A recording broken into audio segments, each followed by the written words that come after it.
ఈరోజు పొన్నాడు సతీష్ ఇక్కడ నిలబడి మాట్లాడుతున్నాడు అని అంటే ఒక ఇద్దరు వ్యక్తులు నేను జీవితకాలం మర్చిపోకూడదు. ఒకటి తోట త్రిమూర్తులు గారు, ఎందుకో చెప్తా, అది కూడా ఎందుకో చెప్తాను. రెండు తాడి తాతారావు గారు. పొన్నాడు సతీష్ అనేవాడు ఒక రాజకీయ నాయకుడిగా రూపాంతరం చెందాడు అని అంటే దానికి కారణం త్రిమూర్తులు గారు. ఎందుకో తెలుసా? మీ అందరికీ తెలుసు, మాకు కలప వ్యాపారం ఉండేది. కలప కొనడానికి వచ్చినప్పుడు మాటల సందర్భంలో చిరంజీవి పార్టీ పెడుతున్నాడు, ప్రజారాజ్యం అనే పార్టీ పెడుతున్నాడు. నువ్వు మంచి హుషారుగా కనిపిస్తున్నావు, కుర్రోడివి, నీ సామాజిక వర్గానికి సంబంధించి ముమ్ముడివరం జనరల్ అవుతుంది, నీకు ఏదైనా ఇంట్రెస్ట్ ఉంటే చెప్పు నాకు, నేను నీకు తప్పనిసరిగా నేను ప్రయత్నం చేస్తాను అన్నారు. ఒక చిన్న బీజాన్ని నాటారు, ఒక విత్తనాన్ని నాటారు. ఆ విత్తనం దొలుస్తూ ఉంది నన్ను బుర్రలో, దొలుస్తూ ఉండి ఒక 2-3 నెలలు అయిన తర్వాత నేను మళ్ళీ త్రిమూర్తులు గారి దగ్గరికి ఏదో డబ్బుల కోసం బాకీ ఉంటుంది, ఆయన దగ్గరికి వెళ్ళి డబ్బులు తెచ్చుకుంటూ, ఏం చేసావు సతీష్, ఏంటి నీ ఆలోచన అని అడిగారు. అన్న వస్తే చేసేద్దాం అన్నాను, ఒకవేళ అవకాశం వస్తే పోటీ చేసేద్దాం అన్నాను. అయితే నువ్వు తాడి తాతారావు గారిని కలువు అన్నారు. అప్పుడు నేను తాతారావు గారిని, నేను అప్పటి వరకు కూడా తాతారావుని ఎక్కడ ఫోటోల్లో చూడమే తప్పితే ఎప్పుడు తాతారావు ఇంటికి వెళ్ళలేదు. నేను ఇంటికి వెళ్తే ఆయన ఎంతో ఆత్మీయంగా నన్ను కూర్చోబెట్టుకుని, కుర్రోడు చాకులో ఉన్నాడు, మనకు పనికి వస్తాడు, నువ్వు ఇంట్రెస్ట్ ఉంటే తప్పనిసరిగా నీకోసం ప్రయత్నం చేస్తామని ఆ రోజు రాజకీయంగా నాలోని ఆలోచన బయటికి తీసుకొచ్చారు వాళ్ళు. తర్వాత పరిస్థితుల్లో నేను మళ్ళీ కాంగ్రెస్ పార్టీ గూటికి చేరడం, కాంగ్రెస్ పార్టీలో సీట్ రావడం. అప్పుడు కాంగ్రెస్ పార్టీని నడిపిస్తున్నటువంటి పెద్దలు చక్రం గారు కానీ, పెద్దలు వేదిక మీద ఉన్న అందరూ కూడా కాంగ్రెస్ పార్టీ నుంచి వచ్చిన వాళ్ళే, వీళ్ళంతా కూడా ఇంచుమించు వాళ్ళందరూ కూడా నన్ను ఒక ఆత్మీయుల్లాగా, ఒక సొంత కుటుంబ సభ్యుల్లాగా నాకు వెన్నంటూ ఉండి ఆ రోజు నన్ను మొదటిసారి ఎమ్మెల్యేని చేశారు. మీ అందరికీ తెలుసు, తర్వాత పరిస్థితుల్లో ప్రజారాజ్యం పార్టీ కాంగ్రెస్ పార్టీలో విలీనం అయిపోయింది. నేను రుణం అప్పుడు తీర్చుకున్న వాళ్ళందరినీ కూడా నా సొంత మనుషుల్లాగా, నాకు ఎందుకంటే అయ్యో ఏదో మూల నాకు ఉండేది. ఎందుకంటే 2-3 నెలలు ప్రజారాజ్యం పార్టీలో చేరకపోయినా వాళ్ళతో ఒక సన్నిహిత సంబంధాలు నాకు ఉండేది. అలాంటిది నేను కాంగ్రెస్ పార్టీలోకి వెళ్ళినప్పుడు నా ముఖం వాళ్ళకి చూపించడానికి నాకు కొంచెం సిగ్గుగా అనిపించేది.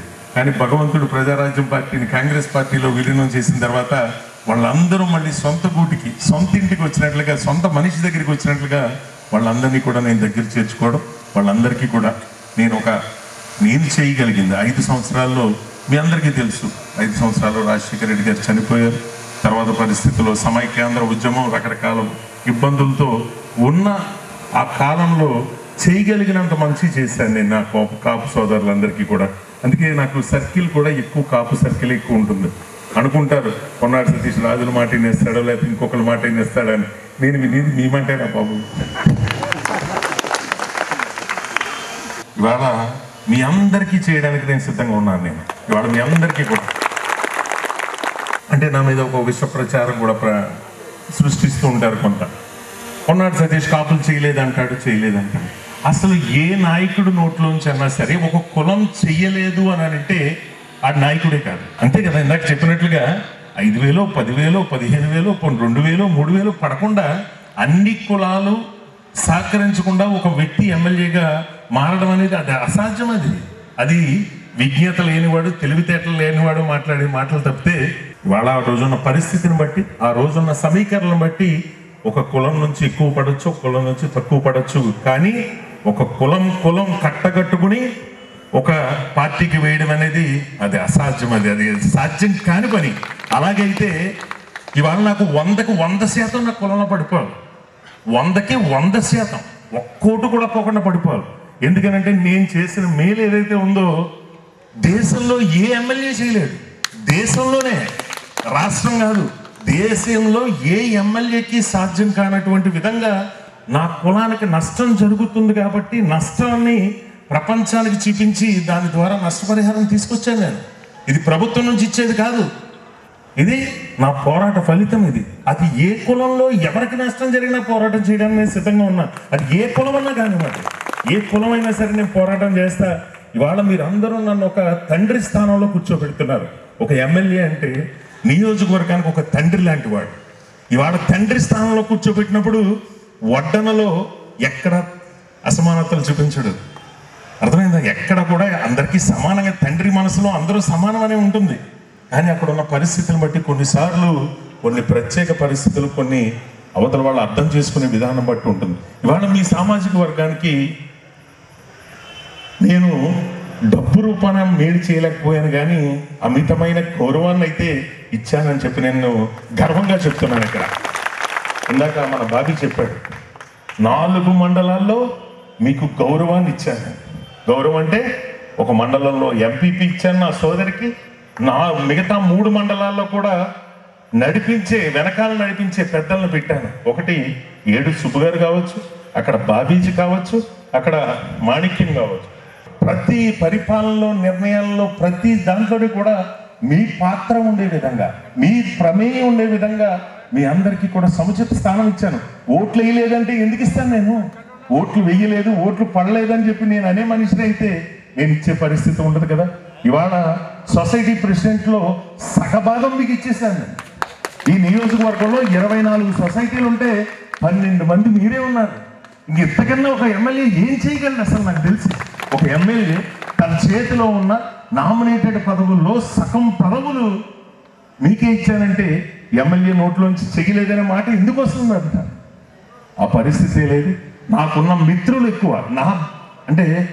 నా మంచి కోరే మిత్రులు. ఇవాళ రామ్మూర్తి అయితే ఈ మధ్యనే పరిచయం, ఒక 5 సంవత్సరాల క్రితం పరిచయం. ఇవాళ వేదిక మీద ఉన్న ప్రతి ఒక్కరు కూడా నాకు జానిక్ కానీ, బాబీ కానీ, సుబ్బు గారు కానీ, నాగేశ్వరరావు కానీ, మా ఆదినాన్న కానీ, చక్రం గారు కానీ, రామచంద్రరావు కానీ, బాబ్జీ గారు కానీ, ఇక్కడ వేదిక మీద ఉన్న ప్రతి ఒక్కరు కూడా నన్ను చాలా దగ్గరగా చూసి, నన్ను అయితే విడిచిపెట్టే మనుషులు కాదు వీళ్ళు ఎవరు కూడా. మేము విడిపోయామంటే ప్రాణం పోయినప్పుడు మాత్రమే విడిపోతామంటే తప్పితే ఎప్పుడు కూడా నా నుంచి దూరం అయ్యే మనుషులు కాదు. నా మంచి గమనిస్తూ ఉంటారు, నేను ఏదైనా పొరపాటు జరుగుతున్నా కూడా నన్ను హెచ్చరిస్తూ ఉంటారు. అందుకే వాళ్ళంటే నాకు ఇష్టం. నాకు ఇవాళ పరిపాలనలో మీకు అందరికీ కూడా గౌరవం ఇచ్చాను. నేను పదవుల్లో గౌరవం ఇచ్చాను, పరిపాలనలో గౌరవం ఇచ్చాను. మీ అందరికీ కూడా ఇవాళ సంక్షేమ పథకాల గురించి నేను ప్రత్యేకంగా చెప్పక్కర్లేదు. జగన్మోహన్ రెడ్డి గారు మీకు అన్ని సంక్షేమాలు ఇవాళ వివిధ రూపాల్లో మీ అందరికీ అందిన. ఇందాక మా బాబ్జీ చెప్పారు, అది కాపు నేస్తం అవ్వచ్చు, అమ్మ కూడా అవ్వచ్చు, ఇంకోటి అవ్వచ్చు.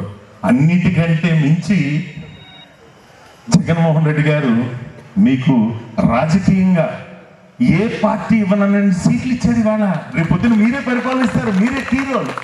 రేపొద్దున ఈ రాష్ట్ర ప్రభుత్వంలో మీరే కీలకమైన పాత్ర పోషించబోతున్నారనడానికి ఉదాహరణ మీకు ఇచ్చిన సీట్లు. మేము పెరిగింది, వ్యాపారం చేసింది, స్నేహం చేసింది ఈదరపల్లి. అంతే, నా వ్యాపారం ఈదరపల్లిలో ఉంది అమలాపురంలో. నేను పెరిగింది అంతా కూడా ఈదరపల్లిలోనే మేము నివాసం ఉండేవాళ్ళు. తర్వాత అంటే వేరే పక్కకు మారిన మా స్నేహితులందరూ కూడా మీరే రండి, ధైర్యంగా జెండా పట్టుకోండి. రేపొద్దున పొన్నాడు సతీష్తో ప్రయాణం చేయండి. మీకు ఏం మేలు చేస్తాననేది మాటలు కాదు, చేతల్లో చూపిస్తాం మీ అందరికీ కూడా. మీరు ఎవ్వరి దగ్గరికి వెళ్ళాల్సిన పనిలే, నేరుగా నా ఇంటి గుమ్మం దగ్గరికి రండి, తలుపు తీసే ఉంటుంది. నా దగ్గరికి వచ్చి మీరు ఏ సహాయం కావాలన్నా నా దగ్గరికి రండి, నేను చేసి పెడతా. నీ కులం అడగను, నువ్వెవరు అడగను, నువ్వు ఏంటో కూడా నాకు చెప్పాల్సిన పనిలే. దీనికి ఒక చిన్న ఉదాహరణ చెప్తాను మీకు. ఈ మధ్య కాలంలో ఒక ఎలక్షన్కి ఒక వారం 10 రోజులు నోటిఫికేషన్ ముందు నా దగ్గరికి ఒక వ్యక్తి వచ్చాడు. కుర్రుడు, ఒక 28-30 సంవత్సరాలు ఉంటాయి. నేను సీరియస్గా అక్కడ ఉన్న నాయకులతో డిస్కషన్ చేసుకున్నాం. అతను వచ్చి, సార్ మా నాన్నగారికి లివర్ ట్రాన్స్ప్లాంటేషన్ అంటే లివర్ మార్పిడి చేసే అవసరం ఉంది. నేను నా తండ్రికి లివర్ని ఇస్తున్నాను, అంటే చిన్న ముక్క ఇస్తే సరిపోతుంది, అది ఆటోమేటిక్గా పెరుగుతుంది. నేను నా తండ్రికి లివర్ని ఇస్తున్నాను, ముఖ్యమంత్రి గారి సహాయ నిధి నుంచి కాగితం మీరు కానీ ఇస్తే, మీరు ఒక లెటర్ ఇస్తే నా తండ్రికి 30 లక్షలు ఖర్చు అవుతుంది, 19 లక్షల రూపాయలు ముఖ్యమంత్రి గారి సహాయ నిధి నుంచి వచ్చే అవకాశం ఉందని చెప్పి అన్నాడు. నేను మళ్ళీ ఇంక ఎవరనేది కూడా అడగలే, ముందు వెంటనే పియ్యని పిలిచా, లెటర్ తయారు చేయమని చెప్పా. లెటర్ తయారు చేసే టైంలో, బాబు నీదే ఊరు అని అడిగాను నేను. పిల్లకుప్పండి అన్నాడు. సరే అయితే లెటర్ వచ్చింది. లెటర్ సంతకం పెట్టి కవర్లో పెట్టి నేను లెటర్ ఇస్తూ పిల్లకుప్పలో ఉన్న మా నాయకులు ఎవరన్నా తెలుసా అన్నాడు అని అడిగాడు. సార్ నాకు ఎవరు తెలియదు, నేను మీ పార్టీ కాదండి. నిజాయితీగా చెప్పాడు, నేను మీ పార్టీ కాదు, నేను జనసేన పవన్ కళ్యాణ్ అభిమానిని, నేను మీకు ఓటు కూడా వేయలేదు, కానీ మిమ్మల్ని చూసిన తర్వాత నాయకుడు అంటే ఎలా ఉండాలని చెప్పి, అంటే లెటర్ చేతిలో పెట్టిన తర్వాత నేను అడిగా, నీకు మన నాయకులు ఎవరన్నా తెలుసా అని చెప్పి. నాయకులు ముందుగా అడగలే నేను.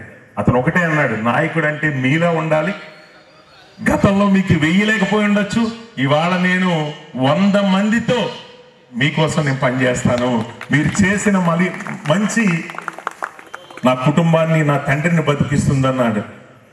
పోన్లేరా బాబు, ముందు నువ్వు వెళ్ళి నీ తండ్రిని ఆపరేషన్ చేయించన్నా. 14 లక్షలు వచ్చింది 3వ రోజే.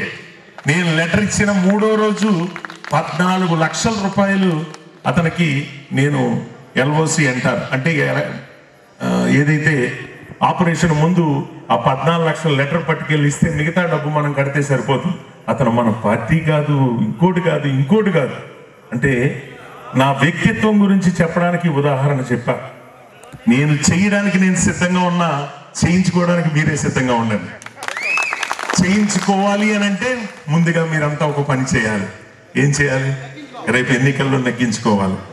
అది కూడా మీరు బయటికి రండి. బయటికి రమ్మని ఎందుకు అంటున్నానంటే, ఖచ్చితంగా మన పార్టీ అధికారంలోకి వస్తుంది, దాంట్లో ఎటువంటి డౌటు లేదు. మనం ఇక్కడ మన జెండా ఎగరవేసి మీరు బయటకు వస్తే మీకు గౌరవం పెంచే విధంగా రేపు 5 సంవత్సరాల్లో మీ అందరికీ గౌరవం పెరిగే విధంగా నేను మిమ్మల్ని అందరినీ కూడా అవకాశం ఉంటే రాజకీయాల్లో మీకు ఉన్నతమైన పదవులు ఇవ్వడానికి నాకు అవకాశం ఉంటుంది.